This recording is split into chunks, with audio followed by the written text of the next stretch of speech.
asalaamaaleykum wa rahmatullahi taala alayhi wa barakatuh mbokki réew mi ñu ngi leen di ziar di leen nuyu del siwaat di feddali kolore bi ñu am ak yéen ci télévision de Mauritanie la chaîne leader ñu ngi nuyu mbokki réew mi le président de la République son excellence Mohamed Ould Cheikh El Ghazouani di nuyu kilifa diine yi ak kilifa aada yi jox leen cër bu baax a baax seen émission pencum askan wi dellu si ak yéen àllarba bu jot ñu ngi koy sante yàlla ak rasulillahi sallallahu taala alayhi wa sallam buur bi yàlla bi ñuy may à chaque fois ñuy am di jàkkaarloo ak mbokki askan wi ñu ngi leen di ziar di leen nuyu ci tabaski ji Eid el Kabir ñi ngi sant yàlla bi mu ñu mayee ñu dugg ci ba génn ci tey jii fa tabarakallah ñi ngi sant yàlla topp aussi li nga xam ni moom mooy wareef yi ñu ngi leen di ziar tey nag du ma xuus ci li nga xam ni moom mooy li ñu fi dajale te fàttalikuwuma sama waajur El Hadj Idrissa Wade bi nga xamee ni ñeenti fan ci weeru août ñaari junne ak ñaar fukk ci atum 2016 la làqu woon démb moo doon anniversaire am ñi ngi koy ñaanal yàlla ñi rafetlu aussi mbokk yi nga xam ni ñi ngi ko continuer di ñaanal kër gu mag ca Rosso Mauritanie ak tunduwaalo yi ñi ngi leen di ziar di leen masawu coono Cheikh Abdel Aziz mag ñi nga xam ni ñoo nekk ci kër gi ñi ngi leen di ziar di leen nuyu di ñu ñaanal kilifa googu nga xam ni lu ne def na ko ci réew yi lu ne def na ko tamit ci tunduwaalo yi ak ci Rosso fa tabarakallahu tey nag niñ ko faral di amale dafa nekk bis bu spécial ak émission bu spécial boo xam ni ñu ngi fi dajale juróom benn réew kuréel wi tudd Bismo Gamsen boo ko déggee daf lay jox ay turu réew bu ci mel ni Guinée Bissau bu ci mel ni réewu Mauritanie bu ci mel ni aussi Gambie ak Sénégal ak Mali ak Maroc lii nekk na loo xam ni tey jii fa tabarakallah dañuy wax mbindeef bi bu yeewoo ci réewam yàlla dogal mu bokk ci réew wante wërsëgam daf koy dàqi ak fi nga xam ni foofu moo neex yàlla moo waral tax boo xoolee sax benn réew développé wul te amul ñi nga xam ni ñoo ko wàll si ñu bokk réew mi benn mag daan na ma wax naan ni ma réew boo ko gisee muy dox dafa fekk ni dana dugal ku jóge feneen waaye ki jóge feneen boo ko xoolee mooy sax bëgg war a gën mën bëgg réew mu ne fi ko yàlla indi que ñi mu fa fekk loolu taxawaay la loolu gis-gis la loolu aussi wareef la ci doomu aadama yi ñu koy sante yàlla maa ngi fi am comme invité monsieur El Eid Ould Chouaib moom mu toogal fi réew mi ñu ngi koy ziar mu nekk secrétaire général adjoint bu kuréel bi ku ñuy wax Lamine Diouf di promoteur moo nekk ci wàllu initiative yi waaye ñu am fi Bamba Wali bi nga xam ni mooy vice président bu comité directeur bi nga xam ni ñooy doxal mbir yi mbokk yi dañuy dugg léegi ci waxtaan wi tey dinañu xool naka la yeneen réew yi taxawee ci réew mi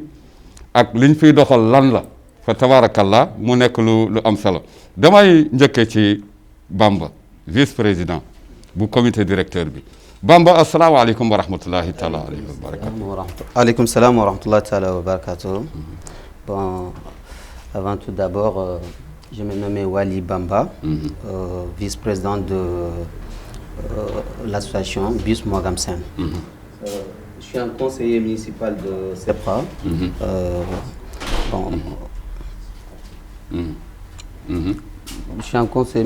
Je suis un conseiller municipal de CEPRA. La commune de CEPRA. La commune de CEPRA. Bref, bon, on a créé cette association en 2017.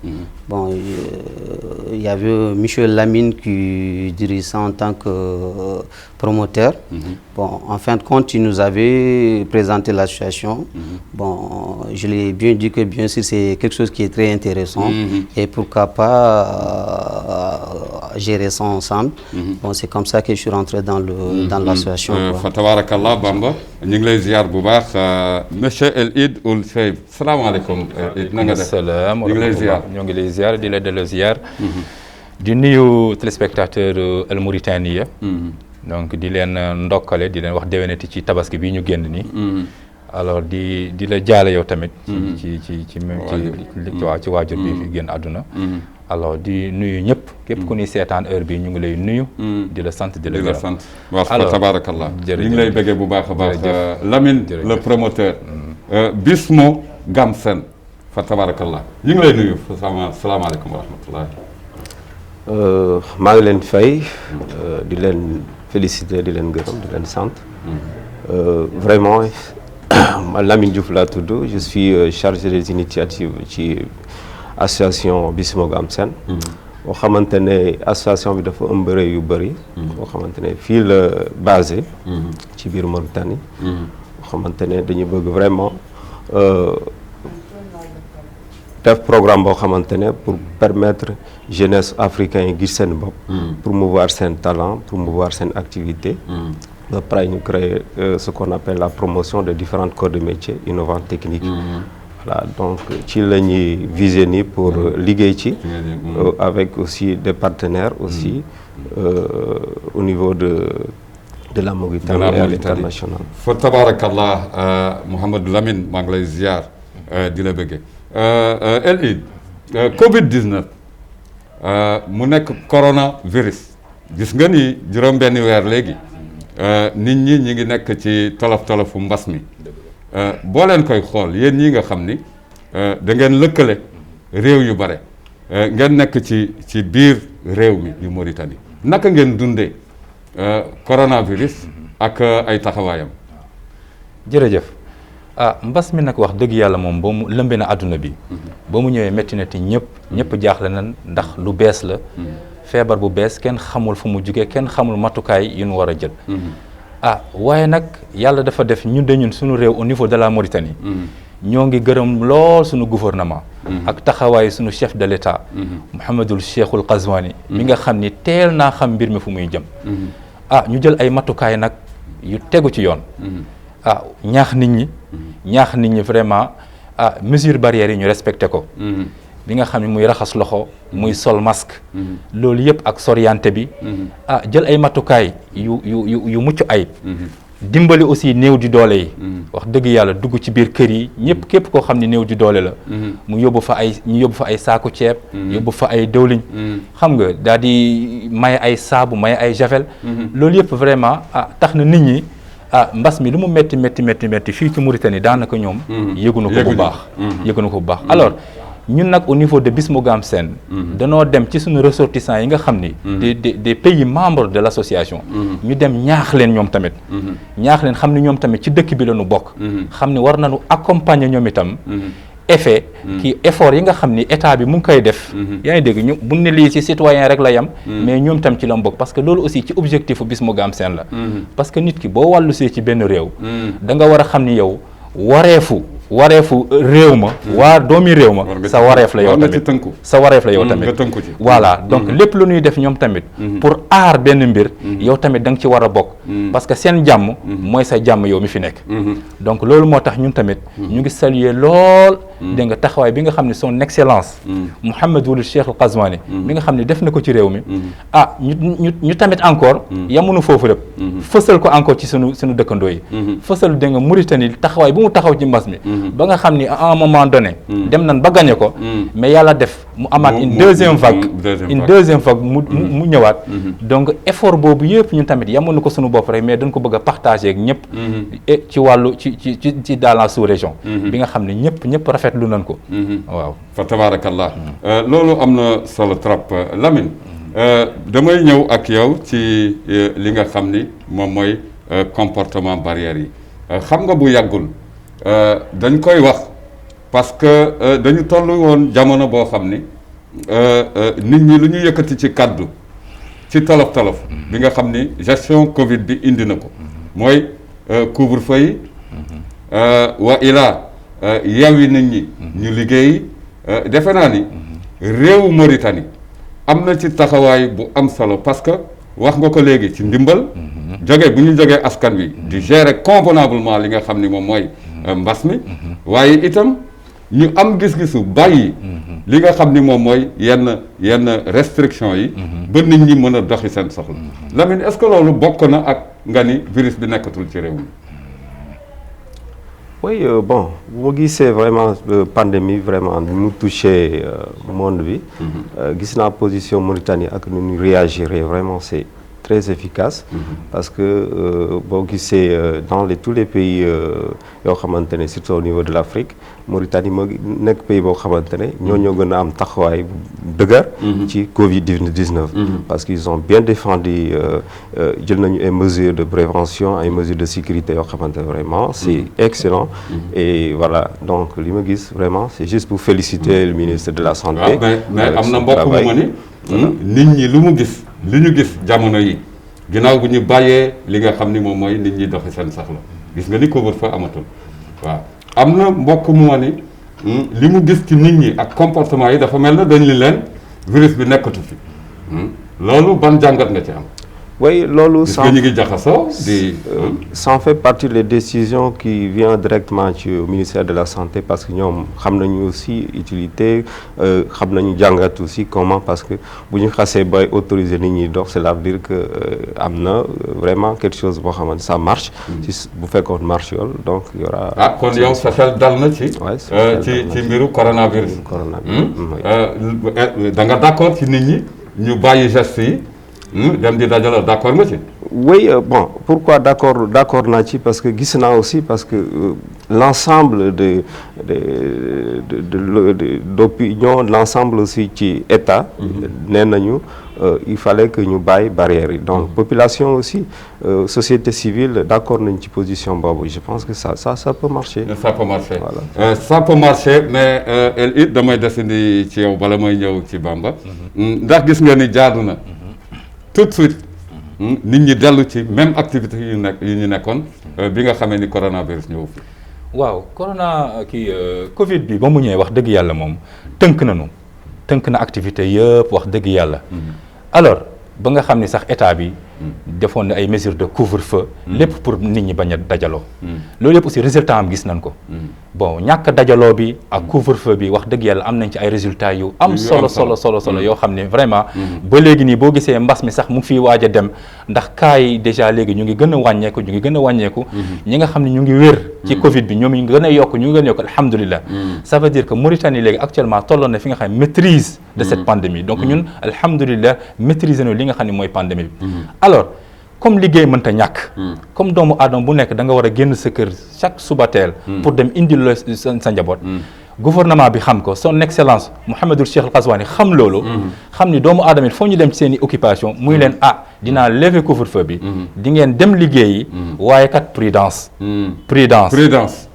waaw ndax kat foofu laa bëggoon dugg ndax kat Covid bi demul vacances.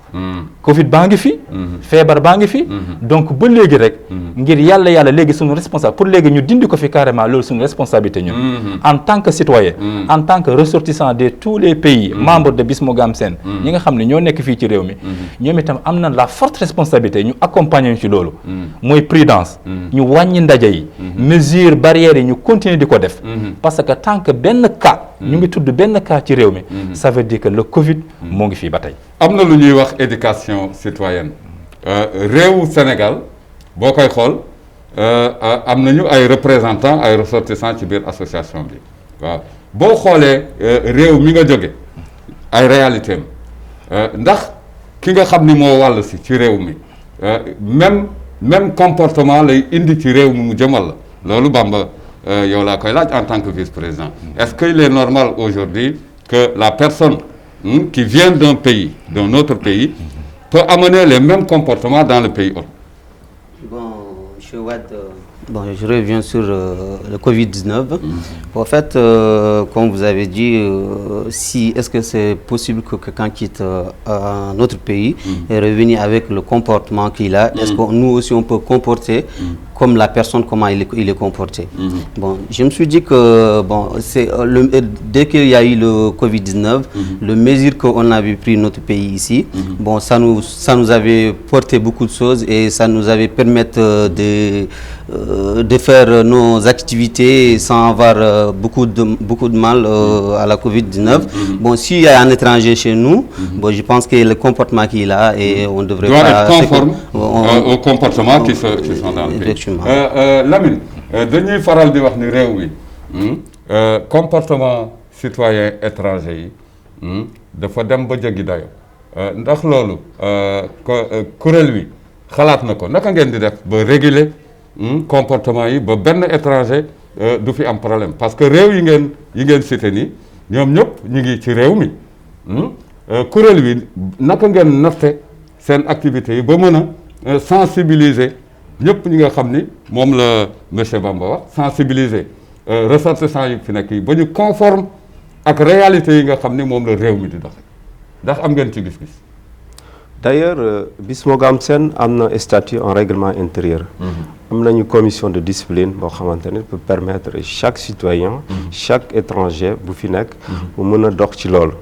Donc ñun jël nañu ay mesures vraiment pour impliquer ces jeunes là. pour insérer pour ñu ñëw pour ñu liggéey ensemble. mais avec discipline.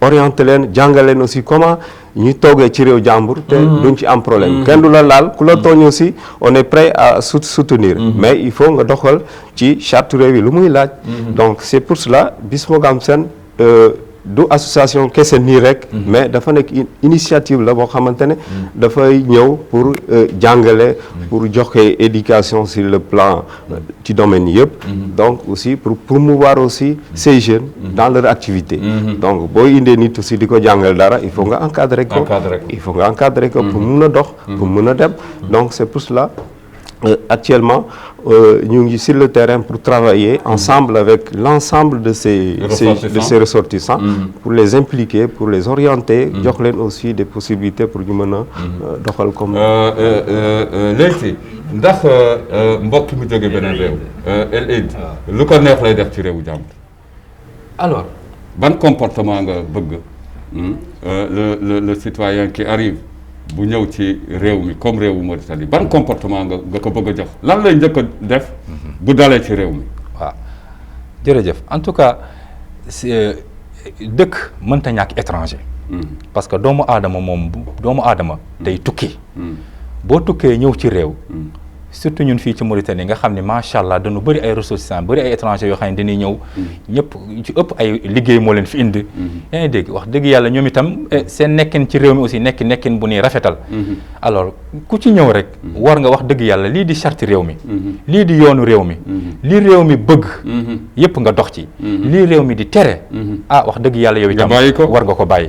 ndax loolu mooy sa jàmm. mooy sa jàmmi réew parce que doomu aadama aussi boo ñëwee ci réew da nga fay fekk benn culture bu bees ay aada yu bees ay gis-gis yu bees yooyu yëpp yow tamit da nga war a jël sa gis-gis ak say aada ak say li nga xam sa réew nga bàyyi ko foofu nga méngoo ak li nga xam ni moom nga fekk sa kanam su ko defee ànd bi daal di neex dëkkin bi daal di neex te loolu aussi ci Bismo Gamsen aussi mu ngi ciy liggéey bu doy waar liggéey bu rafet parce que aussi ñu ngi dajale ressortissants quel que soit les ressortissants de la Gambie du Mali du Sénégal Guinée-Bissau muy Maroc ñi ñëpp ñun dañuy dem ci ñoom di waxtaan ak ñoom di leen di inculquer ci ñoom li nga xam ne mooy la citoyenneté li ngay tere ci Mauritanie ak li ñu bëgg ci biir Mauritanie ek nit ki boo nekk ci réew fonkal waa réew mi respectel sa liggéey toogal sa kër lépp loo xam ni intérêt public ba loo xam ni doomu aadama yëpp mbooloo mi teg nañ ko comme charte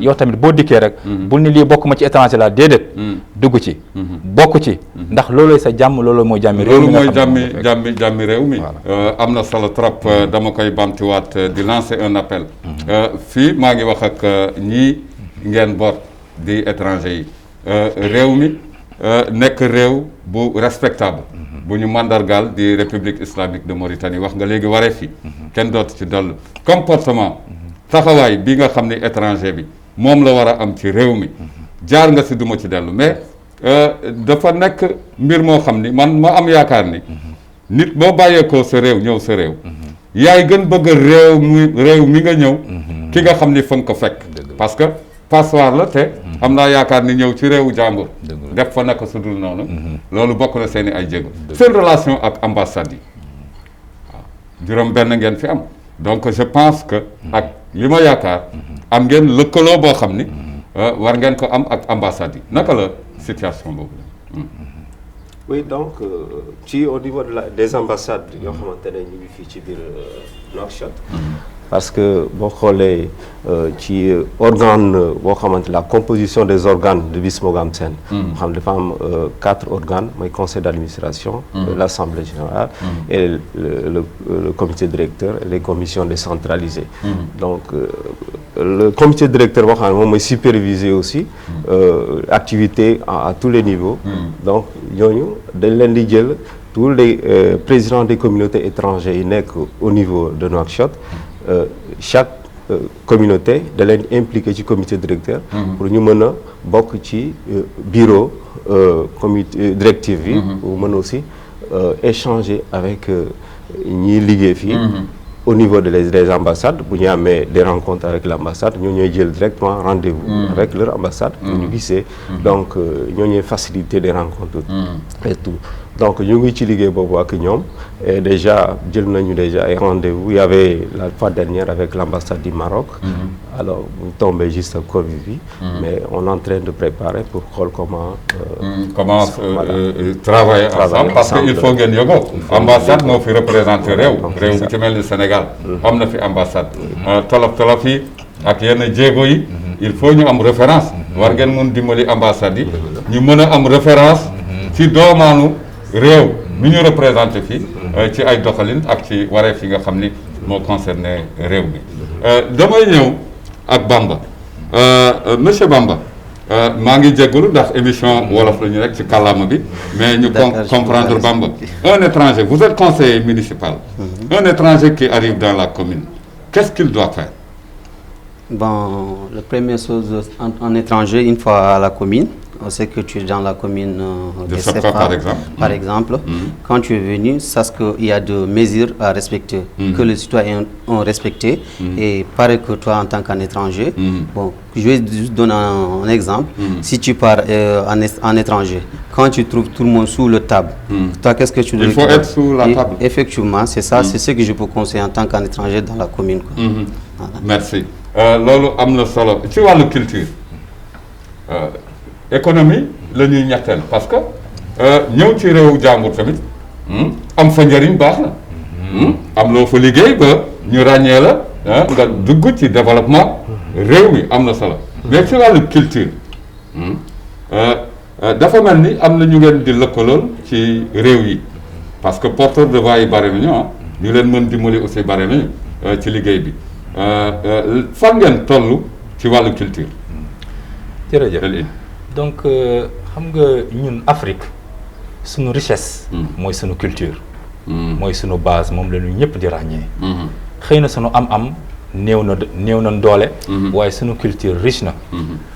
boo xoolee Mauritanie fii rek ñun suñu richesse culturelle ba tey exploité wuñ ko. des na ba tey ñun li nu am ci culture bi nga xam ni. yàlla def na mu nekk un pays multiracial boo demee ci soninké ak seen culture boo demee ci wolof yi ak seen culture nga dem ci naari ak seen culture nga dem ci halpulaar yi ak seen culture lii yëpp buñ ko boolee mu jox la loo xam ne kenn xamul lu mu toll voilà mu ngoog richesse la boo xam ne kenn xamul lu mu toll te lépp a ngi ànd dund ensemble alors ñun ci biir Bismo Gamsen dañ ni jeunesse africaine wala la jeunesse de la sous-région. pour nga dajale leen ci benn yoon. il faut nga njëkkee la culture il faut nga boole ci la culture. parce que culture mooy boole. mooy fondement bi. voilà ñun mën nañu ku nekk mën na am métier di ci dem. waaye aussi am na loo xam ne moom ku nekk yor nañ ko mooy culture moo ni boole. culture mooy sunu démb. mooy sunu cosaan. mooy aussi sunu avenir suba. donc Bismo Gamsen li mu def mooy dem ci homme de culture yi. ñi nga xam ne ñoom ñooy les porteurs de voix. ñu ci mel ni mën ngeen. Voilà donc ñu ngi saluer di jox un grand remerciement di béggee bu baax a baax ki nga xam ne mooy Aline Mbaye Nder. ndax Aline Mbaye Nder boo mu déggee initiative bi moom itam daf nu envoyé vidéo am soutenir nu complètement mu ni ñu ngi ci biir ku mel ni lay bi c'est un grand artiste c'est un grand artiste mauritanien bi nga xam ne voilà ñu ngi koy nuyu de passage moom itam vraiment adhéré na complètement ci biir Bismo Gamcen boo mu yëgee initiative bi wax dëgg yàlla moom itam mu kontaan ci lool ak ku mel ni ñoom kii Mint waaw ñoom Mint Seymair ak Fama Mbaye alors ñoom ñëpp wax dëgg yàlla mu ngoog ñoom ñëpp adhéré nañu déjà ci li nga xam ne moom mooy Bismo Gamcen te lépp loo xam ne culture la mu nga xam ne mooy seen domaine ñoom moom mooy seen wàll ñoom pare nan pour accompagner nu léegi kay xanaa li des mooy yàlla gaaw fi jële mbas mi ndax yàkkam ci noonu lool dana dem incha allah suñu programme bi incha allah suñu programme yi nga xam ne ñu ngi koy dëgmal yaa ngi dégg pour dajale tous ces pays là yaa ngi dégg pour créer li nga xam ne moom mooy la solidarité sous-régionale li nga xam ne dajale askan wi askanu pays yëpp ñu gën a booloo jeunesse yi gën a booloo gën a xamante ku nekk aussi ak fi nga nekk réew mi nga nekk aussi ñu xamal la les chartes ak loi yi nga xam ne ñoo fa nekk ak ni nga mën a def ba dund tranquillement doo am benn problème parce que loolu aussi moom mooy objectif Bismo Gamcen donc de passage ñu ngi nuyu vraiment artistes yi nga xam ne ñoom soutenir nañu ak télévision Mauritanie bi nga xam ne wax dëgg yàlla jaare ci yow invité nu tey jii pour ñu mën a expliquer la population de la sous-région lii nga xam ni moom mooy Bismo Gamcen ak fan la Bismo Gamcen ak wareef yi nga xam ni moo war étranger yi nga xam ne ñu ngi ci biir réew mi Lamine comme yow yaay promoteur bi di jël initiative yi am na solo lool ñu gis Mauritanie biir Gambie xam nga am na label yoo xam ni la Mauritanie au Maroc réew yi nga xam ni ñoo seq tani est-ce que xalaat ngeen déplacer Mauritanie ak ay culture am Maroc mu permettre ay échange mbokk mi jaar na ci léegi naka nga gisee yóbbu Mauritanie Mali ñu xamante ak dugalante yi. Oui, donc loolu maa ngi saluer d'abord l'ensemble des membres fondateurs et en particulièrement le directeur de la télévision Chingit aussi koo xamante ne dafa ñu soutenir dès le départ depuis 2017 voilà et cette activité c'est très simple du loo xamante ne doole la xalaat la xalaat bu set voilà donc dina permettre aussi pour déplacer la population mauritanienne yóbbu leen fee parce que pourquoi ñun ñu am des bases dans chaque pays donc eux ils travaillent de la même façon que nous ñun ni ñuy liggéey pour obtenir pour gis ministre de la jeunesse gis président de la République noonu la ñuy def aussi pour gis autorité yi nekk foofu donc am nañu possibilité pour inviter comité directeur mauritanien pour organiser un grand événement en Gambie au Mali au Maroc par aussi la décision du comité directeur bu nekk fait donc c'est très simple parce que ñun am nañu des médias partenaires déjà dans chaque pays donc le Maroc le Sénégal tous ces médias nous accompagnent daf ñuy jox visibilité daf ñuy jox aussi couverture médiatique bu ñuy organiser activité donc médias yooyu bu ñuy dem dañuy ànd ak aussi avec des entreprises des personnes yoo xamante ne mu ñuy accompagner donc là aussi daf ñuy faciliter les déplacements par vol par voie terrestre ainsi de suite parce que le projet il y a ce qu'on appelle un plan boo xamante ne pour permettre à chaque activité am na volet boo xamante ne dañ koy utiliser pour permettre pour embarquer les entreprises donc ça nous donne de l'avantage aussi bu ñu organiser activité en Gambie au Sénégal donc au niveau d'ici par l'autorisation du ministre de la Culture pour ñu mën a ànd ak aussi jeunesse bi fii yóbbu leen aussi pour promouvoir aussi seen talent pour jox leen aussi seen voilà artistique voilà mais aussi yem ñu foofu rek parce que dans le programme am nañu aussi la promotion de différents corps de métier parce que métier yëpp la ñu bëgg voilà ci wàllu économie loolu jëw na ci léegi mais damay ñëw ci El Id bala may egsi ci Bamba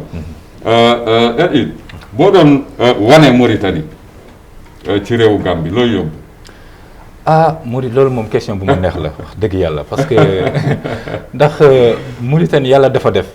ñu taaru lool macha allah. ñu taaru lool am culture boo xam ne macha allah. macha allah. xëy na ñeneen ñi moom du ñu gis lu dul sunu gileem yu bari ak sunu xar yu baax yi. waaye am nañu benn culture boo xam ne moo ngi fii boo xam ne wax dëgg yàlla. ku ko gis naw ko ku ko gis naw ko wax dëgg yàlla. alors culture bi muy macha allah sunu musique. muy macha allah sunu fecc muy feccu naar muy fecc muy yeelaa muy bu mënta muy bu soninke bi. waaw rabin daw rabin waaw alors donc loolu yëpp. mu nekk culture boo xam ne. boo nee Mauritanie rek malgré que c'est un pays arabe. mais aussi la culture africaine daf fi enraciné. daf fi enraciné daf fi enraciné donc c'est un pays arabe certes.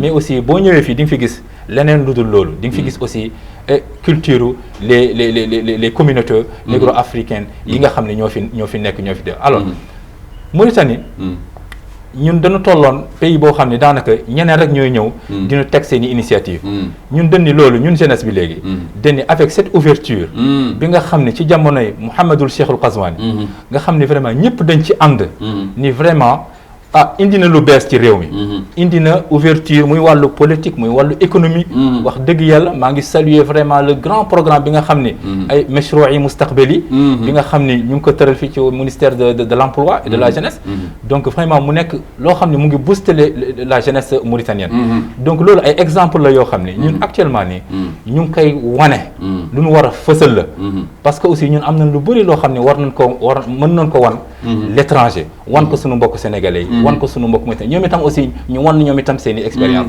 donc Mauritanie nekkatul léegi benn pays rek boo xam ne day consommer rek mais day produire des idées day produire ay idées fa tabarakallahu produire ay idées kii dafay wax ak jeunesse bi cette jeunesse mauritanienne mandargal na leen sas na leen réew mi nekk un pays producteur sur tous les plans monsieur Bamba si vous comptez amener quelqu'un, un étranger en Mauritanie, vous l'amenez où?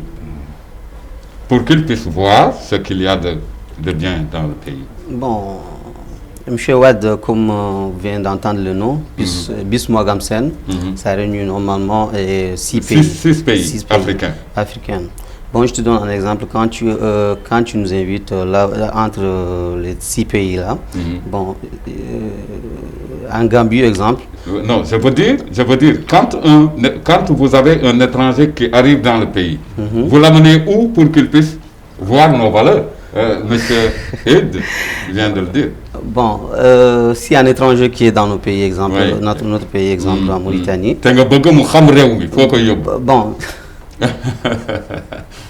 Bon, il y a beaucoup d'endroits qu'on peut l'amener. Il y a le festival de Shingiti, on a Terjit, tout à fait. Aujourd'hui, on a Wadan, effectivement. On a la rive, le Wallo, pour voir l'agriculture. Tout à fait. On a la culture soniké. Soniké, tout à fait. Vous voyez, vous déplacez la culture soniké annuellement dans toute l'Afrique. Oui, effectivement. Les FISO, quoi, le festival international en soniké, quoi.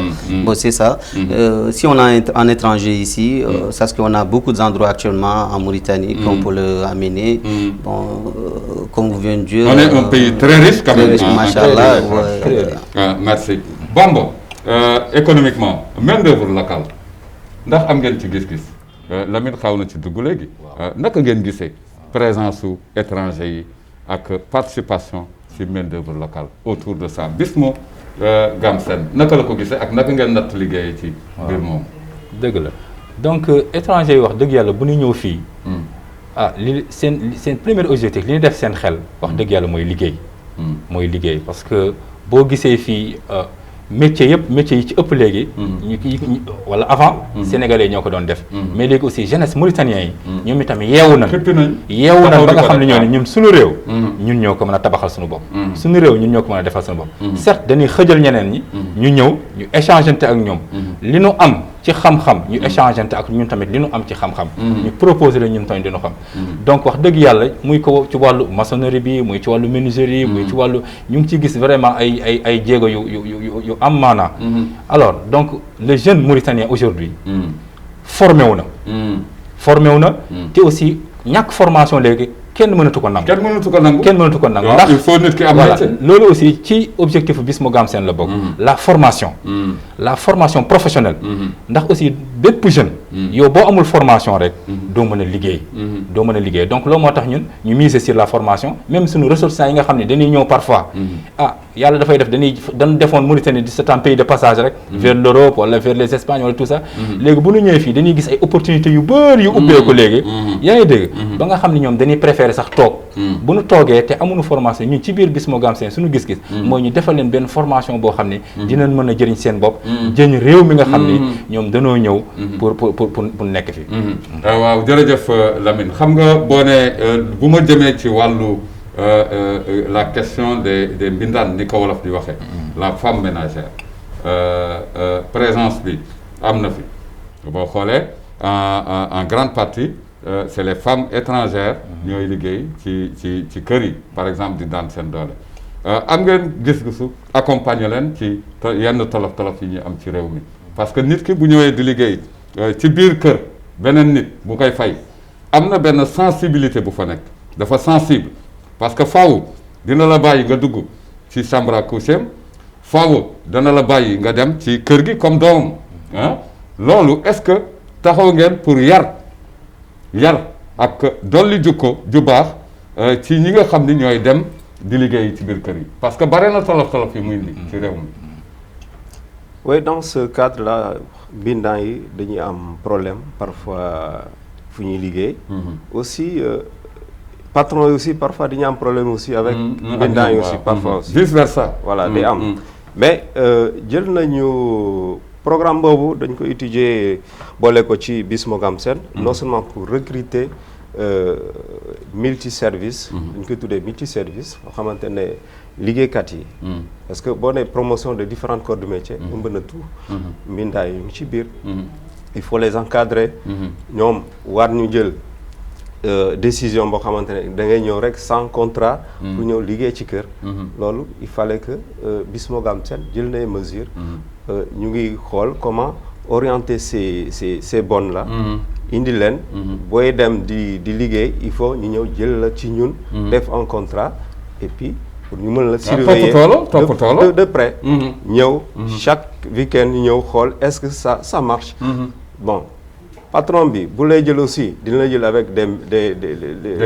conditions yu leer yu mu bëgg du am benn problème da ngay ñëw liggéey tranquille bu weer dee boo ñëwee ñu jox la sa xaalis du yooyee rek ngeen encadré leen nekk na lu am solo fa tabarakallah mbokk yi seen émission pencum askan wi Ibrahima Wade di leen ko dégtal ànd ci ak ay naatangam gis ngeen fi mu ne nii dama diis ba xam ba dama parce que dama xam ni réew juróom-benni réew laa boot moom la ñu nekk di def nii te am na nekk na lu am solo dañu permettre rek bëggoon rek kaddu yi nga xam ni ak taxawaay yi nga xam ni étranger yi moom la ñu am ci réew mi ci juróom-benni réew yi ñu xam seen taxawaay ci réew mi am na solo trop du ma dem te nuyuwuma Mariam Mint Koweïti di ko ziar bu baax a baax di ziar également Mariam Sidia ak Vadel ak Maymouna Tijani également ci al Sout ci Sout bi ñii ñooy équipe bi nga xam ni gis ngeen leen ci xarante ñu ngi leen di ñaanal yàlla di leen baalu ak di baalu ak mbokk yëpp mbokk presse bi di leen nuyu waaye nag mënu ma dem te jaaluma colonel Abdel Aziz mu nekkoon ko baax bokk gi Dakar nekkoon ci réew mi ci présidence de la République jiite woon li nga xam ni mooy kuréelu militaires yi nga xam ni dañu retraité yëpp moo fi wàññeeku yàggul di ko ñaanal yàlla mu nekkoon kenn ci ñun maa ngi nuyu président Assane di président après Lao di nuyu sama soxna Khadija ak xale yi fa nekk vraiment tunduwaalo yi ñu jox leen cër bu baax a baax leen jeey sooya wat di leen baalu ak ndax àdduna amul solo ñun yàlla mën nañu yóbbu ci beneen réew ëllëg te bu boobaa dañuy xool rek suñu taxawaay nu mu fa demee mu am solo lool waaye ci wàllu sport ñun dañ daan gis ni réew yi ngeen di cité ñu boole leen dafay dolli cohésion ñuy amal ay jongante yoo xam ni dana permettre ñeneen aussi ñi nga xam ne ñi ngi ci réew mi ñu xam yenn culture en passant par le sport fan ngeen ci toll El Hadj. jërëjëf donc ñun ci biir Bismo Gamsen dañu gëm ni aussi. avec la culture à côté de la culture. jeunesse bi mënoo leen mobiliser te defu leen ci sport. donc sport dafa nekk cadre boo xam ne daanaka. moom mooy dajale la jeunesse de la sous-région. donc loolu moo tax ñun au niveau d'ici au niveau de Nouakchott déjà sax organisé woon nan benn tournoi au niveau de Riyad. c'était en 2017. bi nga xam ne Bismo Gamsen jamono yooyu moom moo ko jiite moom moo ko def. ba xam nga mairie bi macha allah impliqué ci moment boobu bu baax a baax tu vois. donc aussi au niveau d'ici aussi à SEPRA ñu ngi envisager déjà sax am nañu commande de plus de 500 maillots. yu war a ñëw yoo xam ni. wax dëgg yàlla dañuy xaar rek ñu góorgóorlu Covid bi dem rek. ñu commencé entamer directement. suñu benn grand tournoi. sportif bi nga xam ne ñu ngi koy préparer. au nom de tous les ressortissants. de ces pays cités. alors ci biir loolu aussi. dañu xam ni jeune bu nekk. à part culture ak sport. da nga war a am métier. te sa métier. da nga ci war a xarañ. parce que boo amul métier liggéey la. mu ngoog di nga sàcc ci réewu jàmbur. donc def fa naka su dul noonu. mu ngi noonu. donc ci biir loolu nag. ñu ni bépp jeune. nga nekk citoyen. wala nga nekk ressortissant. d'un pays étranger fii ci biir Mauritanie. da nga war a am un métier. c'est pour cela. ci biir métier boobu ñu ngi envisager ay formation professionnelle. yoo xam ne ñu ngi ko war a def ci métier yépp nag. ñi nga xam ne amuñu métier ñu defal leen métier. ñi nga xam ne aussi. am nañ métier ñu yokk seen capacité ndax aussi Bismo Gamsen dafay promouvoir li nga xam ne mooy l'excellence africaine ku nekk ci sa biir métier nga xarañ ci loolu moo tax aussi xarañ boobu mënoo ko am lu dul ci biir compétition donc ci compétition ci jongante lay nit ki mën a xarañoo ndax boo nekkee yore ci sa coin nga nekk ci sa biir réew rek ngay def ci benn métier gisoo ñeneen ñi li ñuy def yow da ngay defee da ngay yem fi nga yem rek waaye il faut que ñële yaa ngi dégg nga gis ñi ni def ngeen jongante ak ñoom su ko defee excellence bi mën a jërëjëf fa tabarakallahu Mariam Bintou Koyti mi ngi ñuy signalé ni ñett wala ñeenti simili ñoo ñu dese waaye mbégte rek ak sant yàlla di nuyu le doyen El Hadj Gueye di ko jaajëfal bu baax a baax jox ko cër du jóg ci conseil yi ak ci orientation yi ñi ngi sant aussi le conseil municipal. Il faut savoir s'y tenir. Parce que gérer les étrangers dans une commune, c'est encore un grand travail dans l'éducation citoyenne et autres. Lamine, ce cadre bu mujj. Oui, c'est mon cadre bu mujj. maa ngi nuyu l'ensemble des membres fondateurs, surtout des coordinateurs aussi, ñi nekk à l'étranger. Bismo Gamsen. Voilà, di remercier aussi le maire de la commune, Aboubacar Soumaré. Di remercier aussi le directeur de la télévision Chimiri TV. Di remercier aussi vous, boo xamante ne vraiment la télévision la chaîne leader.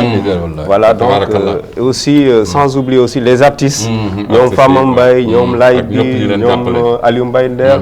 ñoom aussi on est en train de voir avec Baba Mal aussi. jërëjëf yàlla dana ko antal bu jaal Moustapha Sey bu gàtt. Starivik.